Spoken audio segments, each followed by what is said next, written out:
সম্পর্ক। কারণ এই সম্পর্কগুলো আমাদের সেই ব্যক্তির সাথে পরিচিত করায় যাদের হাত ধরে আমরা এই জীবনযাত্রার পথে অগ্রসর হই।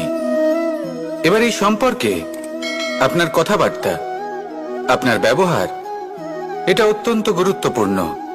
তাই প্রশ্ন হলো, যাদের সাথে আমাদের এই সম্পর্ক গড়ে উঠেছে তাদের প্রতি আমাদের আচরণ কেমন হওয়া উচিত, তাদের সাথে কেমন ভাবে কথা বলা উচিত।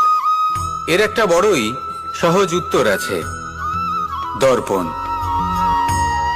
আপনি নিজেকে যেভাবে দর্পণে দেখেন সেভাবেই দর্পণের দিকে তাকান এবং কল্পনা করুন যে আপনার স্থানে সেই ব্যক্তি আছে আর সে আপনাকে দেখছে।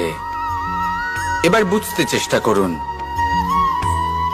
যে আপনার কেমন ব্যবহার হওয়া উচিত, তার আপনার ব্যবহার কেমন হলে ভালো লাগবে আর কেমন হলে তার অনুচিত বোধ হবে